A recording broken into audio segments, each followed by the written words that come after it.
Yeah, obviously they've shifted with Cam Jones playing the point. I'd say that's probably the biggest difference. Obviously, we're familiar with him and just their overall personnel. Obviously, Kolek was a guy that had the ball in his hands an awful lot, and rightfully so.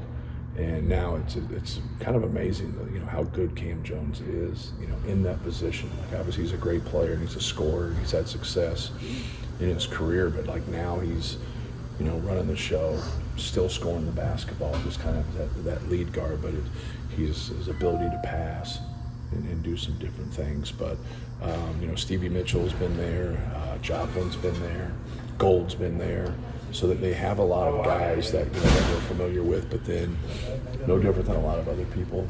Some of their a lot of their reserves are new, but I don't think they have a transfer on their team, which is same as us. It might be the only game in college basketball this year where both teams don't have a transfer.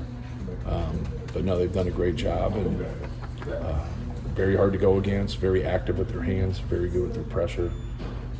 Forced us into 15 turnovers last year, even though we won. And so I think that'll be a big piece of the game. Can we handle their pressure and their swarming defense?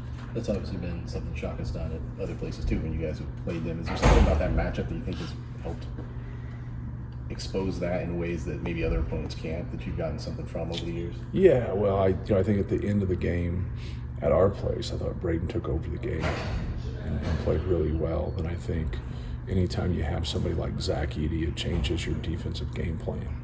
You just can't go and do like what you normally do. They started off the game in Hawaii was switching everything. So then we just had that matchup right away. And so we really got going in that game. And then they stopped with that and had more success that way. So they made a really good adjustment in the game. But it's really hard to kind of look at what our advantage is when we had him. That is our advantage, right? And so like they're not going to game plan the same way now. They'll be more in terms of pressure, and they'll be more in terms of getting into the basketball. Because when you pressure and you get into the basketball and you stretch things out, you're a long way away from the post. And so like now that really gave us an advantage when he has space to be able to play. So that'll be different, even though like we still have guys that can post up and try to play through. But I don't know if that changes them enough in that area. But they've always been very consistent in mixing things up and trying to figure out what you struggle at. And he'll keep finagling until he finds what he thinks is best for them. And sometimes that's nothing. Sometimes if they just come out and they dominate you right away, he just stays with it.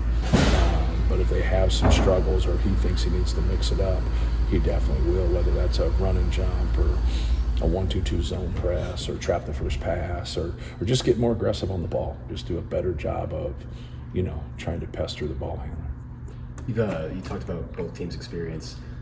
Just with the non-conference streak over the years, do you think that that's been a factor for you guys with the teams you've been able to beat and just how it's getting so historic? I mean, do you think that your experience has done something in those games? Yeah, we just try to take it for this season. Obviously, I don't think we've been bad in our first 3 games, but I don't think we were great.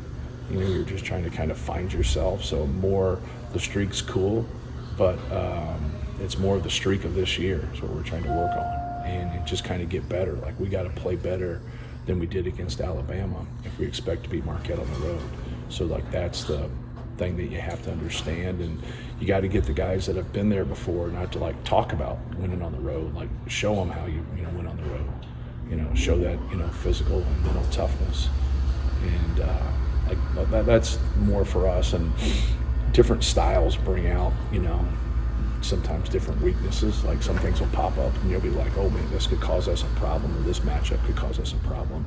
Like other night, like we struggled to keep the ball out of the paint. I think we did a better job than we had been doing, but we still struggled at times. The ball was just in the paint way too much. And so we're gonna have to do a better job in that area. Do you see Cam kind of carving out a niche for himself as an energy guy in the glass kind of thing? Yeah. That's what he did in the last 10 minutes of that game was pretty cool. Yeah, he was quick to the basketball, and but you want everybody to do that. Like everybody in your program should be a rebounder, and if you're not, then you should be a great blockout guy, and your man doesn't get it. But no, him playing more like exclusively so far, like at the 4, like helps us offensively. It gives us more space because he has the ability to shoot. And I think that piece is really important. But now, like when he would go against like a traditional power forward, like if you had to guard like a Trey Kaufman, can you guard him first of all? Can you keep him off the glass second? And that's what happens with those. Like he serves that advantage for us. But if he rebounds like that, then now they don't have an advantage at all at the other end. And that's what we ultimately really get, is an advantage on both ends. You talked about what CJ and Jakari coming along defensively has meant for you guys as far as rotations, matchups.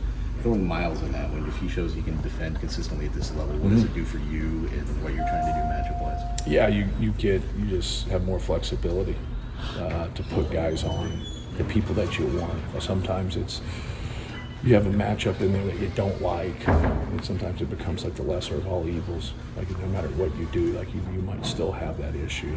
The more guys we have coming off that bench that can defend and really help us, now we can get into matchups, and we switch at times too. So like no matter what, everybody's going to guard everybody. Like Marquette's stuff is like too good at times. Like the way they have their ghost, screens, and the way they empty out of stuff, and they touch and move off of ball screens. Like guys are going to get advantages. When they get advantages, you got to switch so they don't get that. And then you might not have the matchup that you like, but they didn't score off the action. Well, it leads to other action that now they feel like they got the matchup that they want. So some people search it out, some people don't.